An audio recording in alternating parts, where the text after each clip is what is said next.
The man accused of killing UnitedHealthcare CEO Brian Thompson has just pleaded not guilty in New York State court. 26-year-old Luigi Mangione is facing an 11-count indictment, including first-degree murder in the furtherance of terrorism for allegedly shooting Thompson in the back outside a Manhattan hotel. If convicted, he faces life in prison without parole. He's also facing federal charges filed last week, possibly making him eligible for the death penalty. His lawyer calls those federal charges a pile-on and promises to, quote, move forward with a vigorous defense. And just moments ago, Mangione entered that plea to the state charges. Let's listen.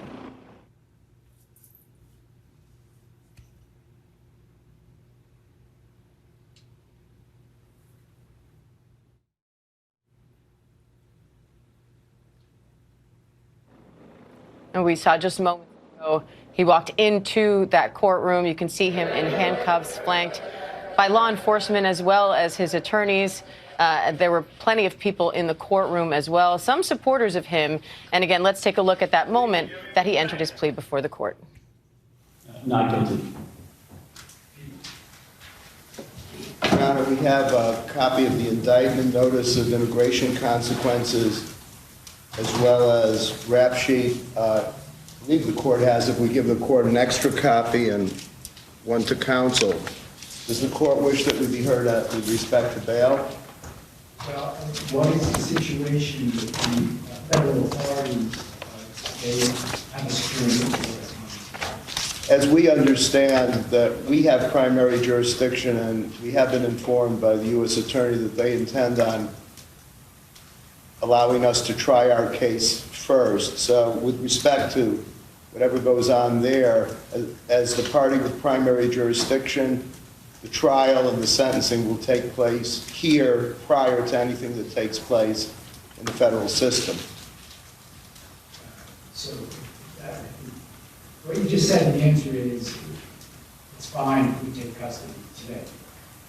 That I'm not sure, because Your Honor signed a writ in which it says that we're going to return the defendant to federal custody. So I think that would be step two. I do think that logically, as the party with primary jurisdiction, the custody should be here, but I asked the court, in light of the court signing the writ, indicating that we would return him to federal custody, that be done at a later time.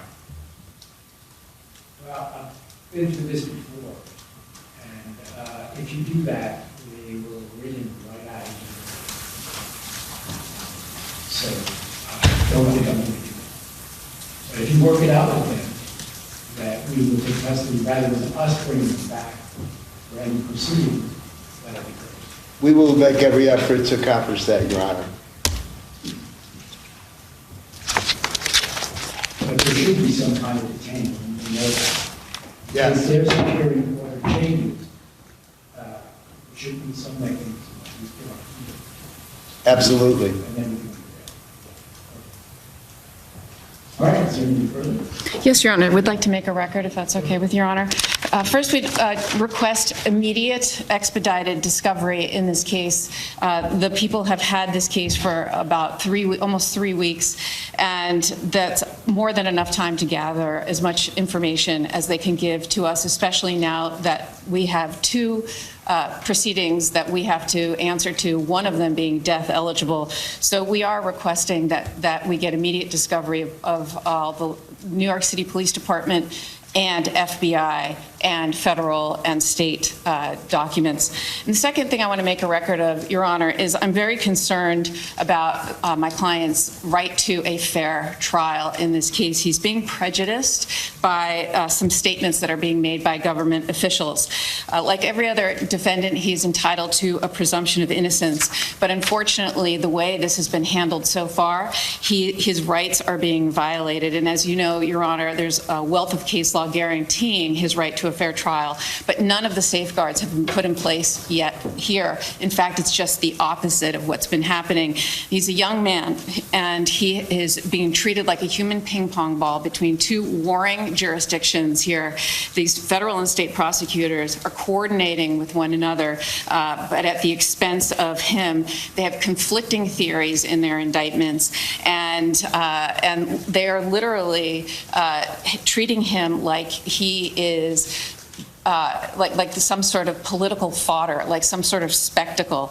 He was on display for everyone to see in the biggest staged perp walk I've ever seen in my career.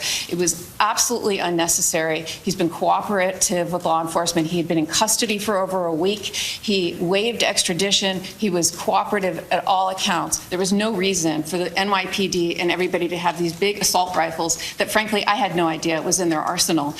And to have all of the press there, the media there, it was like perfectly choreographed. And what was the New York City mayor doing at this press conference, Your Honor? That just made it utterly political. And as Your Honor knows, under Lauro v. Charles, the Court of Appeals for the Second Circuit has held it to be clearly established that these staged perp walks to the media, unrelated to a legitimate law enforcement objective, is unconstitutional. And I submit there was zero law enforcement objective to do that sort of perp walk. There's absolutely no need for that whatsoever. And frankly, Your Honor, the mayor should know more than anyone about the presumption of innocence that he too is afforded when dealing with his own issues. And frankly, I submit that he was just trying to detract from those issues by making a spectacle of Mr. Mangione, and there are consequences to this. He has a right to a fair trial, and I just want to put on the record statements that the mayor made publicly about my client.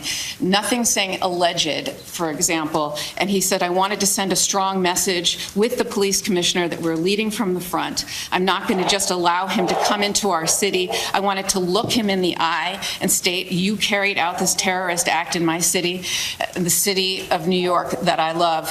And he wanted to show symbolism. Your Honor, he's not a symbol. He's somebody who is afforded the right to a fair trial. He's innocent until proven guilty. And the mayor was talking to jurors, future potential jurors that elected him. Those are the people that elected him, that he is talking to and calling this man a terrorist. So, Your Honor, I just want to make a record of this and put everyone on notice that this has to stop. And my client is entitled to a fair trial and the presumption of innocence. And we're going to fight these charges, whether it's in the state or federal, to the fullest extent. Thank you, Your Honor. We've been listening there to the attorney for Luigi Mangione, claiming he's being treated unfairly as he pleads not guilty to 11 counts in the murder of UnitedHealthcare CEO Brian Thompson. I want to bring in our senior investigative correspondent, Aaron Katersky. Aaron, you were in court as Mangione entered his plea. What was that like, and how are people reacting outside court? He walked in chains, both around his waist and his ankles, Diane, and he did not say a word except to utter not guilty when asked how he pleaded to the 11-count state indictment.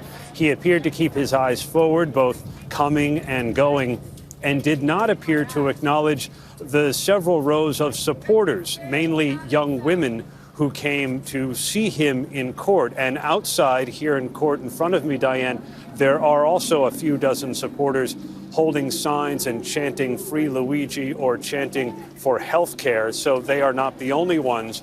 The mayor is not the only one who's been talking about Luigi Mangione outside of court.